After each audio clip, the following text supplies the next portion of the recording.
Chapter 7.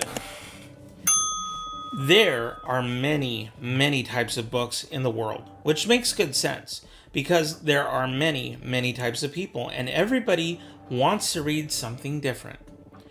For instance, people who hate stories in which terrible things happen to small children should put this book down immediately. But one type of book that practically no one likes to read is a book about the law. Books about the law are notorious for being very long, very dull, and very difficult to read. This is one reason many lawyers make heaps of money. The money is in incentive. The word incentive here means an offered reward to persuade you to do something you don't want to do. To read a long, dull, and difficult book or books. The Baudelaire children had a slightly different incentive for reading these books, of course. Their incentive was not heaps of money, but preventing Count Olaf from doing something horrible to them in order to get heaps of money. But even with this incentive, getting through the law books in Justice Strauss's private library was a very, very, very hard task. Goodness, Justice Strauss said, when she came into the library and saw that they were reading. She had let them in the house, but immediately went into the backyard to do her gardening, leaving the Baudelaire orphans alone in her glorious library. I thought you were interested in mechanical engineering, animals of North America, and teeth. Are you sure you don't want to read those enormous... Are you sure you want to read those enormous law books? Even I don't like reading them, and I work in law. Yes, Violet lied. I find them very interesting, Justice Strauss. So do I, Klaus said. Violet and I are considering a career in law, so we are fascinated by these books. Well, Justice Strauss said, Sunny can't possibly be interested. Maybe she'd like to come help me with the gardening. Sorry. Whippy, Sunny shrieked, which meant I'd prefer gardening to sitting around watching my siblings struggle through law books. Well, make sure she doesn't eat any dirt, Klaus said, bringing Sunny over to the judge. Of course, said Justice Strauss. We wouldn't want her to be sick for the big performance. Violet and Klaus exchanged a look. Are you excited about the play? Violet asked hesitantly. Justice Strauss's face lit up. Oh, yes, she said. I've always wanted to perform on stage, ever since I was a little girl. And now Count Olaf has given me the opportunity to live my lifelong dream. Aren't you thrilled to be part of the theater? I guess so, Violet said. Of course you are, Judge Strauss said, stars in her eyes and Sunny in her hands. She left the library, and Klaus and Violet looked at each other and sighed. She's stage-struck, Klaus said. She won't believe that Count Olaf is up to something, no matter what. She wouldn't help us anyway, Violet pointed out glumly. She's a judge, and she'd just start babbling about in loco parentis like Mr. Poe. That's why we've got to find a legal reason to stop the performance, Klaus said firmly. Have you found anything in your book yet?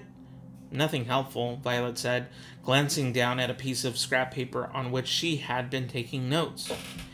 50 years ago, there was a woman who left an enormous sum of money to her pet weasel, and none to her 3 sons. The 3 sons tried to prove that the woman was insane so the money would go to them. What happened? Klaus asked. I think the weasel died, Violet replied. But I'm not sure. I have to look up some of the words. I don't think it's going to help us anyway, Klaus said. Maybe Count Olaf is trying to prove that we're insane so he'd get the money, Violet said. But why would making us be in the marvelous marriage prove we were insane? Klaus asked. I don't know, Violet admitted. I'm stuck. Have you found anything? Around the time of your weasel Around the time of your Weasel Lady, Klaus said, flipping through the enormous book he had been reading, a group of actors put on a production of Shakespeare's Macbeth, and none of them wore any clothing. Violet blushed. You mean they were all naked on stage? Only briefly, Klaus said, smiling. The police came and shut down the production. I don't think that's very helpful either. It was just pretty interesting to read about. Violet sighed. Maybe Count Olaf isn't up to something. Or up to anything, she said. I'm not interested in performing in his play, but perhaps we're all worked up about nothing. Maybe Count Olaf really is just trying to welcome us into the family. How can you say that? Klaus cried. He struck me across the face. But there's no way he can get a hold of our fortune just by putting us in a play, Violet said. My eyes are tired from reading these books, Klaus, and they aren't helping us. I'm going to go out and help Justice Strauss in the garden. Klaus watched his sister leave the library and felt a wave of hopelessness wash over him. The day of the performance was not far off, and he hadn't even figured out what Count Olaf was up to, let alone how to stop him.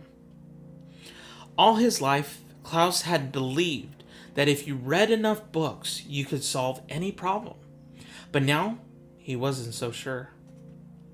You there! A voice coming from the doorway startled Klaus out of his thoughts. Count Olaf sent me to look for you. You are to return to the house immediately. Klaus turned and saw one of the members of Count Olaf's theater troupe, the one with hooks for hands, standing in the doorway. What are you doing in this musty old room anyway? He asked in his croak of a voice, walking over to where Klaus was sitting. Narrowing his beady eyes, he read the title of one of the books. Inheritance Law and Its Implications, he said sharply. Why are you reading that? Why do you think I'm reading it? Klaus said. I'll tell you what I think. The man put one of his terrible hooks on Klaus's shoulder.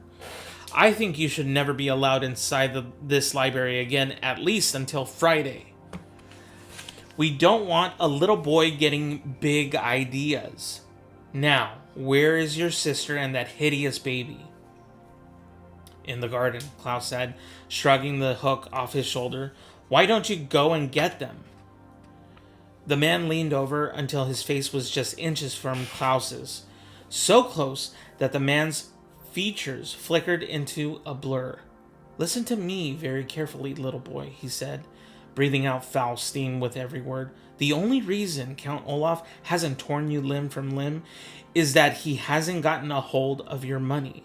He allows you to live while he works out his plans. But ask yourself this, you little bookworm.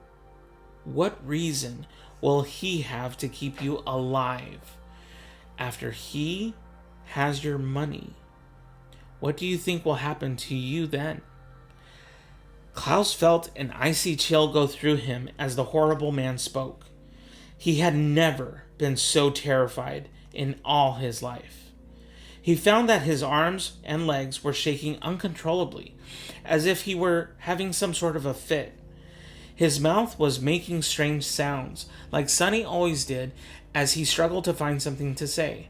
Klaus heard himself choke out. When the time comes, the hook-handed man said smoothly, ignoring Klaus's noises, I believe Count Olaf just might leave you to me. So if I were you, I'd start acting a little nicer. The man stood up again and put both his hooks in front of Klaus's face, letting the light from the reading lamps reflect off the wicked-looking devices. Now, if you'll excuse me, I have to fetch your poor orphan siblings.